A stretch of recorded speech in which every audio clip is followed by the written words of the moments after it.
Saludos, buenas tardes jóvenes. Nueva vez acá en la sección de Derecho Comercial y Societario 1. Vamos a continuar con el estudio del capítulo 3, me parece, relativo al Estado y el comercio. En la última clase que nosotros eh, sostuvimos acá, hablábamos sobre la importancia de algunas dependencias gubernamentales y su vinculación con la actividad comercial.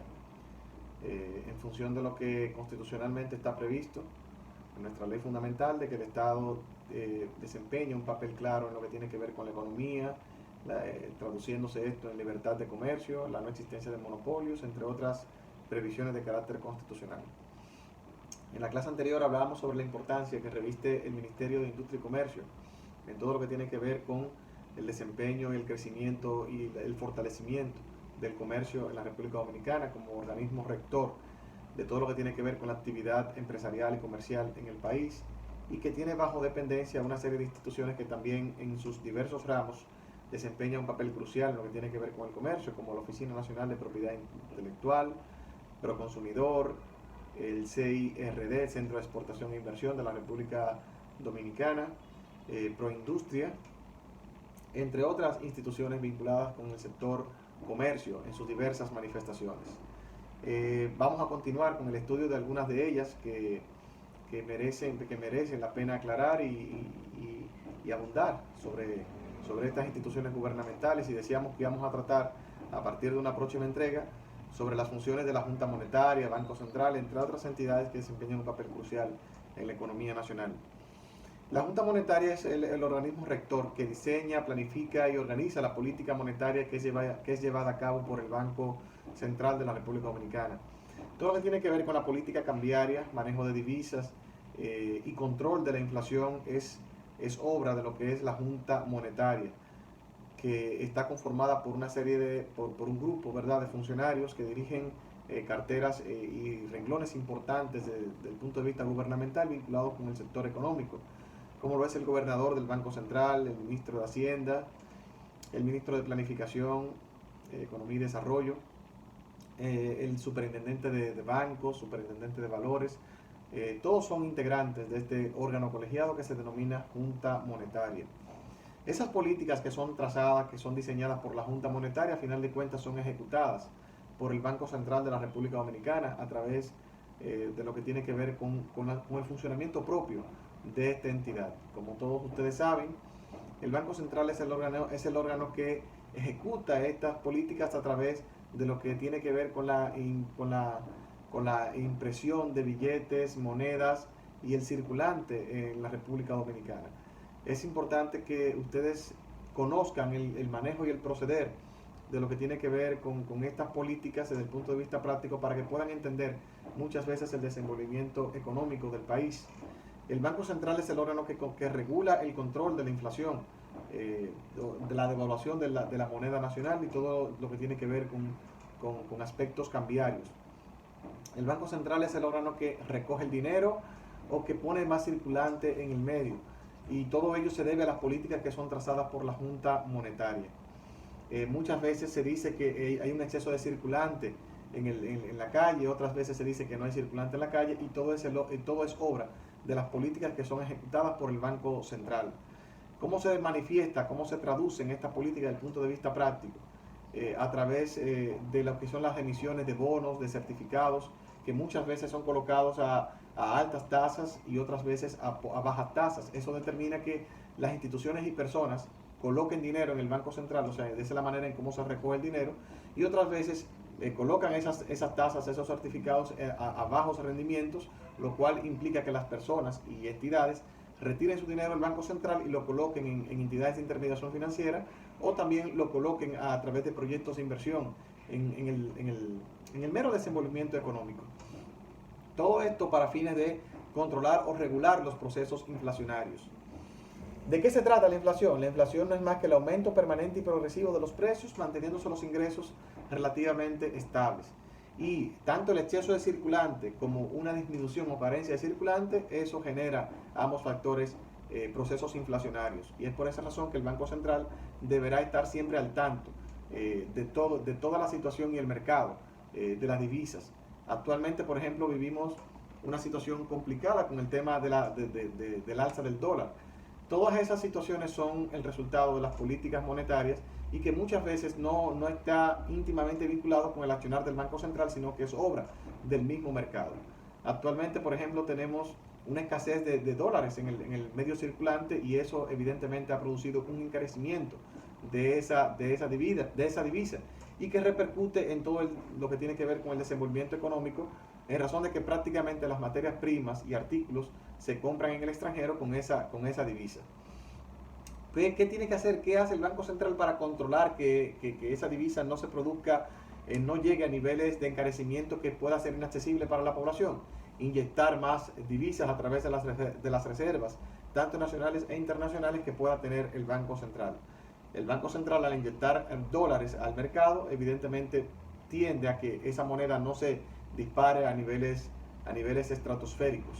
Entonces, de esa manera es que el Banco Central, a través de sus políticas de ejecución, logra contener el costo de las divisas, así como también de la misma inflación.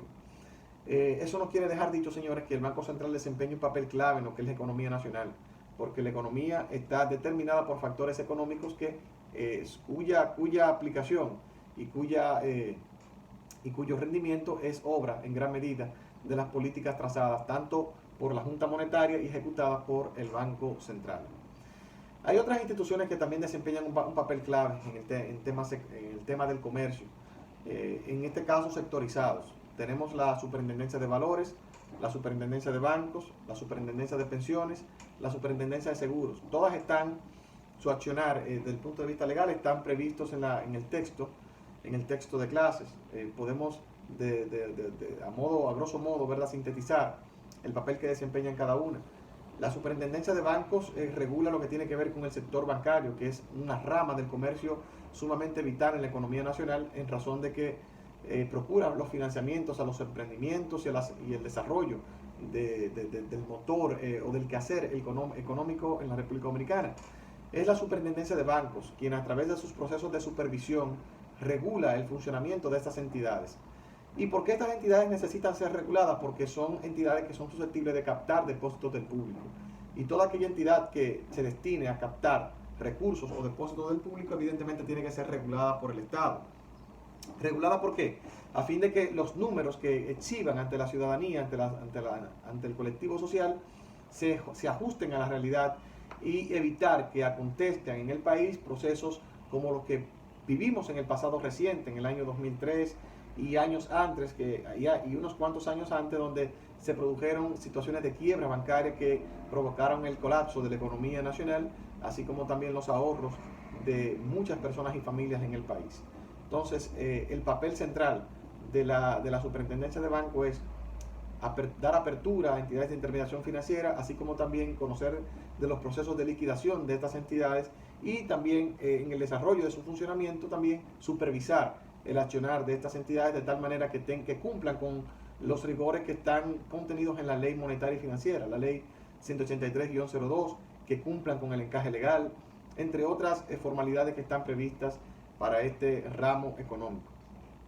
También se concibe también la existencia de una Superintendencia de Valores, ¿verdad?, que es una entidad gubernamental que está destinada, ¿verdad?, a supervisar todo lo que tiene que ver con el funcionamiento de estas entidades que se dedican a captar depósitos del público y que cotizan a su vez en el mercado de valores. También esta entidad gubernamental tiene por finalidad esa supervisión, de tal manera que los ciudadanos puedan sentir la confianza de que los números y documentos que presenten estas entidades evidentemente se correspondan con la realidad. Al ser entidades que captan depósitos del público, valores del público, lo hacen en función de los números que presentan esas entidades que captan esos depósitos, y por vía de consecuencia deben generar la confianza suficiente y necesaria para que la ciudadanía confíe en ello. Y por esa razón el Estado, a través de esta institución, procura que esas informaciones se correspondan con la realidad. También la ley, esa entidad, la Superintendencia de Valores, tiene un marco jurídico, ¿verdad?, que está previsto en la Ley sobre Mercado de Valores, que es la ley que le da autonomía, que le da creación y que organiza lo que son sus atribuciones desde el punto de vista legal. También la ley prevé lo que son la superintendencia, lo que es la superintendencia de seguros y de pensiones, que regulan también, al igual que las entidades que anteriormente hemos señalado, los ramos, esos ramos, tanto el sector seguro como el sector pensiones. O sea que prácticamente tienen labores similares, claro, en sus respectivas atribuciones, que es fundamentalmente la de supervisar y velar por el fiel cumplimiento de la normativa vinculadas a esos sectores económicos o esos comercios. Eso es con relación a esas entidades. Creo que habíamos abordado en la clase anterior lo atinente al Ministerio de Turismo, una parte clave en la economía dominicana también, promoción de todo lo que tiene que ver con el sector turismo, eso lo dijimos, se encarga este ministerio. También de igual manera otros ministerios que desempeñan un papel clave: está Agricultura, está Fuerzas Armadas, está Interior y Policía. Bueno, no en la medida en que de las entidades que anteriormente hemos señalado, porque por ejemplo Interior y Policía lo que se dedica a regular todo lo que tiene que ver con el porte, tenencia de armas, así como también como superior jerárquico de la Policía Nacional, conservar el orden nacional. ¿Qué tipo de comercio se puede dar en cuanto a esto? Bueno, venta de armas, y eso está limitado y restringido por mandato de la ley, así como también su importación, la importación de estas armas de fuego. Entonces, es más restringido. Bueno, lo que tiene que ver ya con el Ministerio de Agricultura es algo un poquito más importante, ¿verdad? Porque el Ministerio de Agricultura regula los procesos de importación, no solamente de materia prima, sino también de insumos, alimentos, ese tipo de cosas. Siempre y cuando haya escasez en la República Dominicana, o cuando el mercado acá está saturado, también dispone los permisos para exportación y ese tipo de cosas. De tal manera que desempeña un papel clave en la economía doméstica vinculado al sector agrícola en la República Dominicana. Otras entidades de vital importancia que no tanto tienen que ver con o es dependiente del Estado es la Cámara de Comercio y Producción. La Cámara de Comercio y Producción ha sufrido una evolución desde la misma ley que le da creación o nacimiento, la ley me parece 50-87, hasta la ley que instituye el registro mercantil, que es la ley 3-01.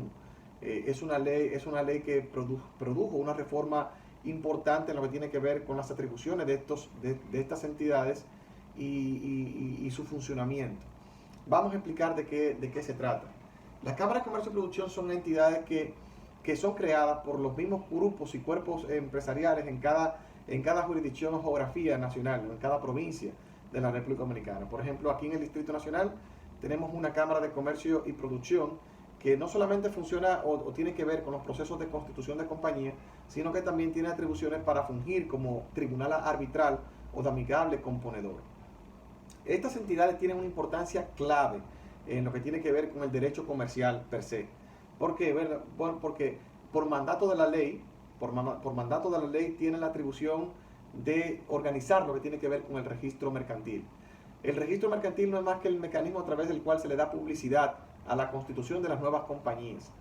Antes de la creación de la ley 3-01, este registro estaba a cargo tanto de los juzgados de paz como tribunales de primera instancia, y los documentos societarios que amparaban esas compañías se registraban también en las conservadurías de hipotecas y registro civil, que son dependencias de los ayuntamientos.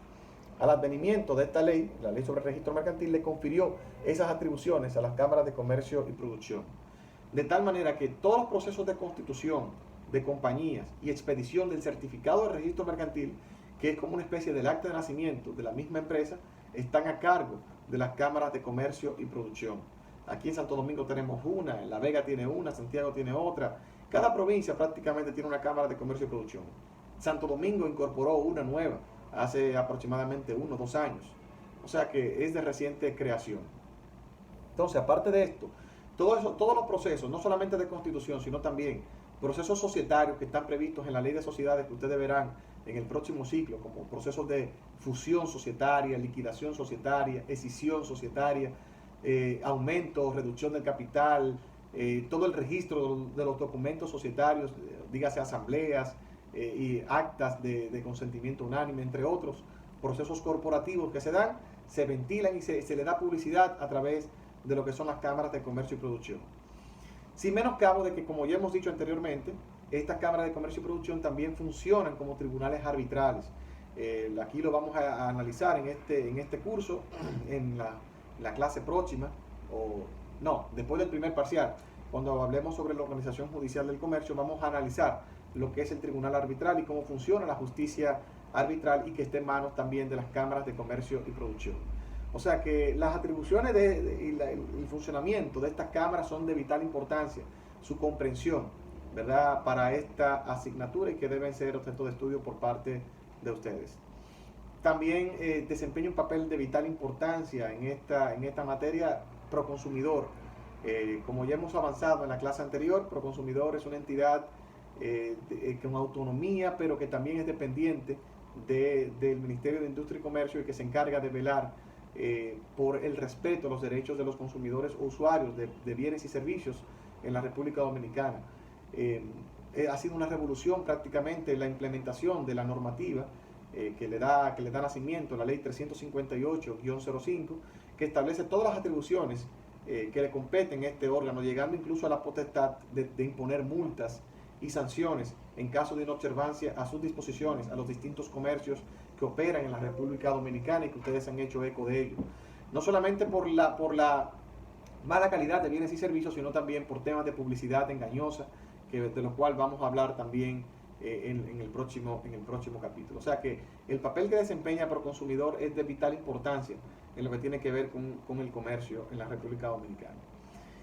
Vamos a ver si nos queda otra institución que no hayamos señalado precedentemente, porque la idea es que podamos abarcar el mayor contenido posible, a fin de que puedan ustedes tener una idea general sobre todo esto. Bueno, la ley general, la Dirección General de Impuestos Internos desempeña un papel clave, pero no tanto para la promoción del turismo, sino para la captación de los impuestos internos. Ustedes tienen que saber que las empresas comerciales, los comercios, funcionan también como agentes de retención y que al final, el destinatario final es la Dirección General de Impuestos Internos como entidad recaudadora de los tributos nacionales. Me gusta llamarle tributos porque impuesto es una categoría de tributos. El impuesto es una categoría de tributos y cuando ustedes vean la asignatura de derecho tributario van a entender por qué digo esto. Dentro de la categoría de tributos están los impuestos, así como también contribuciones especiales, tasas, entre otras cargas impositivas que prevé el Código Tributario de la República Dominicana. De hecho, es el Código Tributario la normativa que regule el accionar de esta entidad a fin de sujetarla a la legalidad. La finalidad de esta entidad es el cobro de los tributos internos que generen las compañías, ya sea el ITEVIS, entre otros, que también estamos sujetos y pasibles los contribuyentes en la República Dominicana. Las empresas funcionan como agentes de retención. ¿Qué quiere decir esto? Bueno, que las empresas le cobran a sus clientes estos impuestos y a su vez estos deben de facturarlos mensualmente a la Dirección General de Impuestos Internos, y al hacer la declaración anual deberán también estos comercios pagar tributos por las utilidades que reciben anualmente. Esto como una especie de ley de Robin Hood, que si usted recibe tributo deberá también procurar también contribuir con las cargas públicas. Estos tributos que son recabados por impuestos internos, entonces va al superior inmediato de esta entidad, que es el Ministerio de Hacienda, como entidad marco, ¿verdad?, que regula lo que son las agencias que se dedican a la captación de tributos. Impuestos internos, los tributos nacionales, y aduanas, por ejemplo, a los tributos que tengan que ver con la importación de mercancías y artículos que entren al territorio dominicano. Ambas entidades, así como también la Lotería Nacional, son dependientes también de lo que es el Ministerio de Hacienda, y a final de cuentas este ministerio reporta al Ejecutivo lo que tiene que ver con el ingreso real de lo que se forma a final de cuentas el presupuesto de ingresos y ley de gastos públicos que cada año deberá presentar el Ejecutivo ante las cámaras legislativas. Entonces todo esto está vinculado con el comercio. Vamos a seguir viendo, a ver si encontramos otra entidad que amerite su análisis. Aduanas, ya lo dijimos, los tributos que con motivo de la importación de bienes y servicios a la República Dominicana. A ver si hay otras más. Entre los organismos mixtos está la Cámara de Comercio y Producción. Bueno, prácticamente se mencionan otras instituciones más, como Ayuntamiento, Consejo Nacional de Zona Franca. El Consejo Nacional de Zona Franca sí desempeña un papel importante, ¿verdad? porque existe una regulación especial con relación al tratamiento de las zonas francas, al ser un sector clave para el desarrollo de la economía nacional. Existen leyes de incentivos a las zonas francas para que se puedan instalar en zonas depauperadas, por ejemplo, zonas económicamente deprimidas desde el punto de vista económico, como lo es la frontera dominico-haitiana, entre otras zonas también que carecen de empleos. Existen leyes de incentivo para el establecimiento de esas industrias también, que son las zonas francas. Las zonas francas son entidades, ¿verdad?, en establecimientos que procuran transformar materia prima en productos terminados, ya sea en el sector textil, que es donde más abunda, entre otras también que están sujetos también a esta ley. Bueno, esto es prácticamente una visual panorámica respecto de todas las entidades gubernamentales que tienen de alguna forma u otra alguna vinculación con el comercio en la República Dominicana, y es importante que lo podamos analizar en este curso, tal como se plasma en este texto, del cual también le invito a que puedan leer a profundidad este capítulo, ¿verdad?, que les puede ofrecer una visión más profunda, más pormenorizada respecto del accionar de cada entidad gubernamental. El capítulo 4, que es hasta donde vamos a llegar en lo que tiene que ver con el primer parcial, hace referencia a la libertad de comercio y la competencia desleal. La libertad de comercio y la competencia desleal. Digo que hasta aquí llegará lo que tiene que ver con el primer parcial, pero este capítulo no lo vamos a abordar íntegramente en esta clase, sino que en esta clase vamos a hacer una especie de introducción y para señalar la importancia de este capítulo, y ya en la próxima clase podríamos concluir con el estudio del mismo. Fíjense, jóvenes, la Constitución es el marco general que, como hemos dicho, prevé lo que tiene que ver con la libertad de comercio, los derechos económicos, en el artículo 50, fundamentalmente. Ese artículo prevé lo que conocemos como libertad de comercio, la prohibición de prácticas monopólicas y la protección a los derechos de los consumidores o usuarios. Esta Constitución del año 2010 prácticamente fue una revolución en cuanto a los derechos económicos y sociales que se prevén en esa ley sustantiva, y dentro de ellos está el derecho a dedicarse a la actividad económica de su preferencia, sin más limitantes que las previstas en la Constitución y las leyes adjetivas. Esta Constitución prevé un marco general regulatorio de lo que es la actividad económica, dejando a las leyes adjetivas el poder regularse los segmentos particulares de cada ordenamiento. Entonces, por eso es que tenemos una ley sobre sociedades, tenemos una ley de incentivos en el sector industrial, en el sector zonas francas, tenemos leyes tributarias, ley sobre incentivo al turismo, Confotur, ley de zonas francas, un grupo de leyes que, ¿verdad?, que incentivan y motorizan la actividad comercial, porque no es sino que a través de la actividad comercial que se puede erradicar la pobreza, a través de la generación de empleos formales, que es la idea y el objetivo de todo país organizado. Entonces, este capítulo trata sobre lo que tiene que ver no solamente con la libertad de comercio, sino también con lo que tiene que ver con la competencia. Para el establecimiento de una verdadera libertad de comercio necesariamente tienen que existir reglas que pauten prácticas leales y competitivas entre todos los agentes que intervienen en el sector comercial. En este capítulo vamos a analizar lo que tiene que ver con las prácticas anticompetitivas o desleales al comercio. Vamos a analizar lo que tiene que ver con la función que desempeña un organismo de vital importancia como es Procompetencia, y lo que tiene que ver con el marco regulatorio que trae la ley sobre prácticas desleales del comercio y medidas de salvaguarda.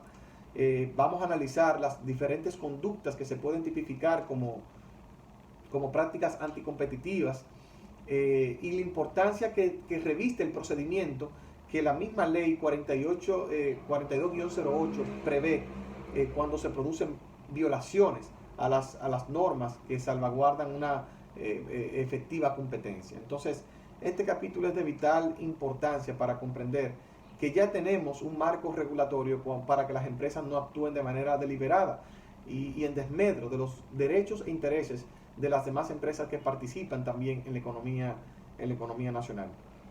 Lo primero que vamos a analizar es el tema de la competencia.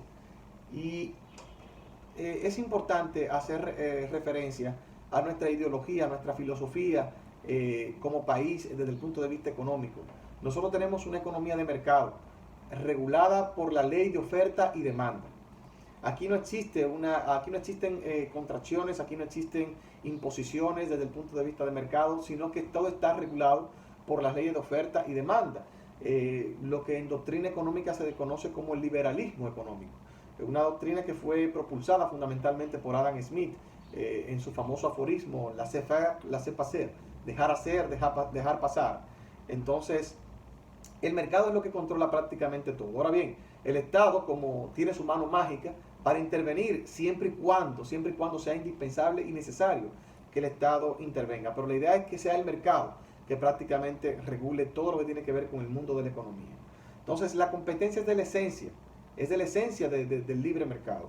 Por eso se analiza acá en este texto. ¿De qué se trata esto? Bueno, la competencia no es más que la potestad que tiene cada agente de participar en igualdad de condiciones en un mercado económico, un determinado mercado económico. Y por esa razón tenemos diversas leyes que protegen la verdadera competencia, porque, como ya hemos dicho anteriormente, la Constitución prohíbe lo que es el monopolio. Y el monopolio no es más que el acaparamiento de todo lo que tiene que ver con procesos económicos en manos de un determinado grupo.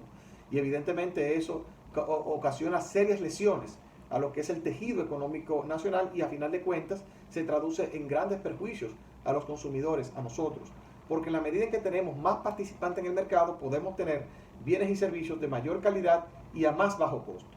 Esa es la idea fundamentalmente por la cual se estudia este capítulo en este curso. Entonces, dentro de las leyes más importantes que podemos señalar que garantizan la protección a una efectiva competencia, tenemos la ley sobre propiedad industrial y tenemos la ley 48-02, así como también la ley 1-02 sobre medidas de salvaguarda y prácticas desleales del comercio. Antes de entrar en este tema y continuar, ¿verdad?, con el desarrollo del mismo, tenemos que hacer diferencia, tal cual lo señala el autor, entre lo que es la competencia perfecta y la competencia imperfecta. Como ya hemos dicho, la competencia perfecta es aquella que está regida o sujeta a la ley de oferta y demanda. En la medida en que un bien prolifere en el mercado, evidentemente, si no hay escasez del mismo, se van a mantener precios regularmente estables sobre el mismo. Ahora bien, cuando un bien o servicio escasea en el mercado, evidentemente eso tiende al alza en cuanto al costo de ese bien o servicio. Por esa razón es que el Estado procuró la creación hace más de 30 años de lo que es el INESPRE, Instituto Nacional de Estabilización de Precios. ¿Cómo el Estado procura que exista una estabilidad de precios en cuanto a los bienes y servicios de primera necesidad en la República Dominicana?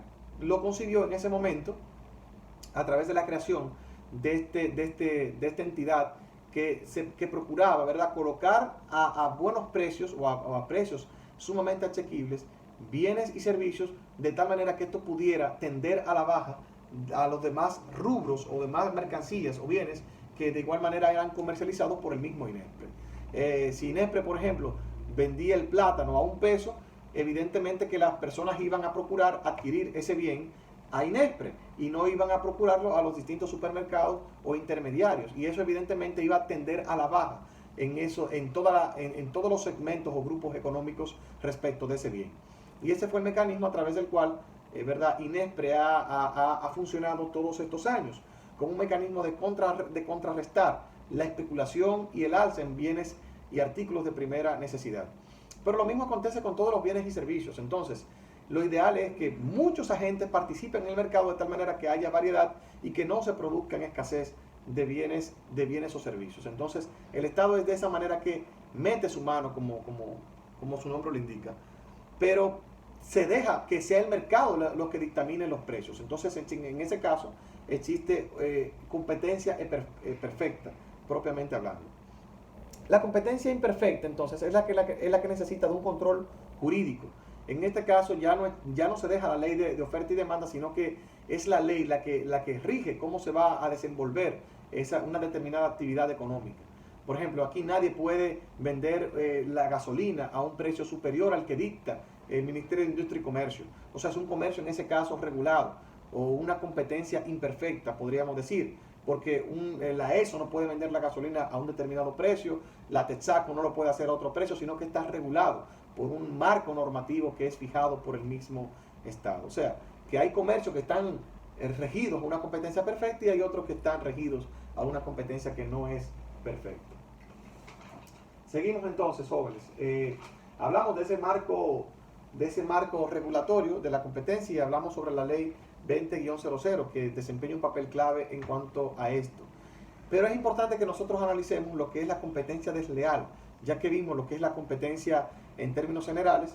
La competencia desleal es lo contrario.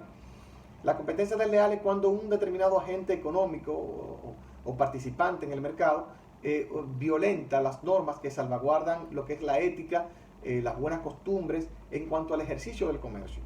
Y existen diversos factores que determinan esa competencia desleal. La competencia desleal propiamente hablando, existen también prácticas concertadas y también existe lo que es el abuso de posición dominante en un mercado. Es importante que sepamos, que conozcamos, ¿verdad?, de qué se trata cada una de estas aristas en cuanto a lo que tiene que ver con medidas o prácticas anticompetitivas. Es importante señalar que la posición dominante en el mercado no es de por sí una práctica anticompetitiva. Hay empresas que tienen una posición relevante en el mercado y eso no quiere decir necesariamente que estén contraviniendo con lo que tiene que ver con el ordenamiento legal. Lo que sí está sancionado es que el hecho de usted tener una posición relevante en el mercado obstaculice el desarrollo también de otros eventuales o posibles competidores en el mercado. Por ejemplo, yo pudiera señalar en este caso lo que tiene que ver lo que pasaba en nuestro país, por ejemplo, con el sector de telecomunicaciones. Hasta mediados de los años 90, la empresa Codetel tenía prácticamente un control relevante en el mercado de las telecomunicaciones. Prácticamente todo el mundo tenía que estar adscrito a lo que tiene que ver con el servicio telefónico con esa empresa. Y fue precisamente Tricón la primera empresa que le hizo competencia y que cotizó en la Bolsa de Valores de Nueva York. Prácticamente Tricón fue la empresa que rompió con el monopolio que tenía Codetel en el ámbito de las telecomunicaciones, porque para poder accesar a las redes tenía que enlazarse a través de Codetel y tenía que obtener autorización de Codetel para colocarse a los satélites de la misma empresa Codetel. Fueron sentencias pioneras que se rindieron en la Corte de Apelación del Distrito Nacional, donde se rompió con ese monopolio y ratificadas a su vez por la Suprema Corte de Justicia, lo cual permitió que otras empresas también participantes, ya sea regularmente del ámbito externo, vinieran también a participar en lo que era el sector de telecomunicaciones en la República Dominicana. O sea, lo que quiero decir con esto es que Codetel en esa época tenía una posición relevante, una posición dominante que infringía las leyes de la efectiva competencia que hoy día existe, la que hoy día existe y la que es de interés del legislador salvaguardar. Por ejemplo, hoy día, tenemos también empresas que tienen una posición relevante en el mercado, pero en buena lid. Es lo que quiero significar, en buena lid.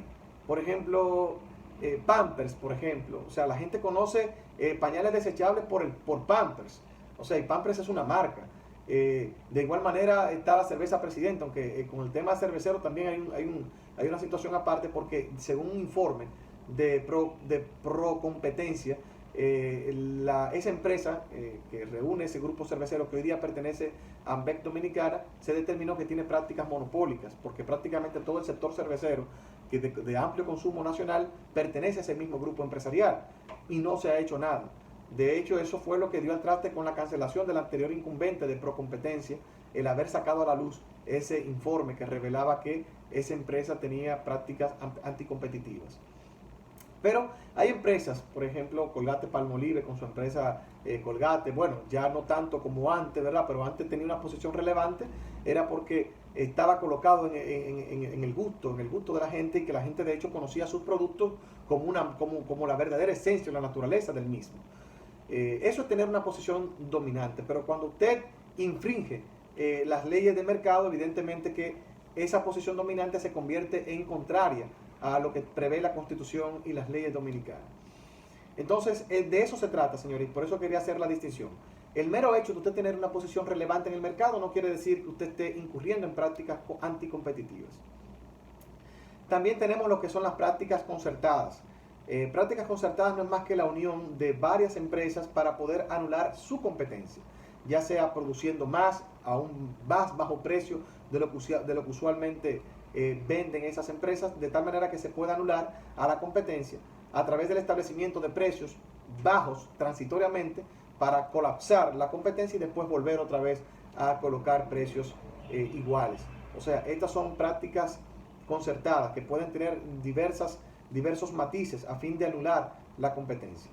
Aquí quisiera señalar lo que es el dumping, una práctica sancionada no solamente por las leyes locales, sino también por la OMS, la organización, OMC, mejor dicho, Organización Mundial del Comercio, que no es más que la disminución de los precios de determinados artículos a un precio sumamente inferior a su costo de producción y al del país de origen donde se crean estos o donde se producen estos artículos. Está prohibido por leyes de competencia porque al final de cuentas eso va a anular a sus competidores. O sea, que tenemos un marco general, un marco regulatorio de lo que tiene que ver con la competencia en el mercado. Y también tenemos la competencia desleal, propiamente hablando, que está regulado por todo un catálogo de eventualidades y de situaciones que están previstas en la ley 20-00, entre otras leyes. Ahí tenemos lo que son actos de confusión, actos de engaño, publicidad engañosa, comparaciones indebidas. ¿Qué quiere decir esto? Bueno, cuando usted hace referencia y promueve un producto que tiene determinadas cualidades cuando efectivamente no lo tiene, o cuando usted realiza comparaciones con otros productos estableciendo que ese otro producto no tiene las cualidades que sí tiene el suyo de manera abierta y sin que responda a la realidad, evidentemente eso constituye prácticas anticompetitivas. De igual manera también constituyen prácticas anticompetitivas cuando usted como empresa violenta normas que salvaguardan lo que tiene que ver con la propiedad intelectual. O sea, cuando usted copia una patente ya debidamente registrada, cuando usted copia un modelo de utilidad o cuando usted copia algún tipo de logo, de emblema, de marca, de nombre comercial, que esté regulado, que esté protegido por la ley 20-00, también está violando las reglas que tienen que ver con la competencia propiamente hablando. Entonces, todo este catálogo de eventualidades están previstas en la ley 20-00, así como también en el texto, y constituyen de igual manera prácticas anticompetitivas sancionadas también por la ley 20-00 y por las leyes 48-02. Mientras tanto, entiendo que podemos dejarlo hasta ahí para el próximo sábado. Entonces, entrar en lo que tiene que ver con los procedimientos. Los procedimientos que se encaminan por ante el Consejo Nacional de Defensa de la Competencia o Procompetencia, tanto el procedimiento administrativo como el procedimiento jurisdiccional, para demandar la violación a estas reglas que anteriormente hemos señalado. Es importante que analicen y que estudien bien el material porque se trata de un capítulo sumamente extenso. Han podido ver que todos estos capítulos relativos a esta materia son extensos, o sea que tenemos que dedicarle tiempo a la lectura y comprensión de los mismos. La plataforma concibe un foro en el cual se puedan hacer dudas, plantear dudas. Me la pueden hacer también vía WhatsApp una vez que vean este video y puedan hacer lectura comprensiva sobre este material. A partir del lunes vamos a dejar la tarea entonces correspondiente a la próxima semana, en que vamos a ver la continuación de este capítulo. Repito, el examen sería entonces, me parece, el 27 de este mes, o sea, el sábado subsiguiente, después del próximo. Así que cualquier cosa, estamos en contacto y nada, tengan feliz resto del fin de semana. Muchas gracias.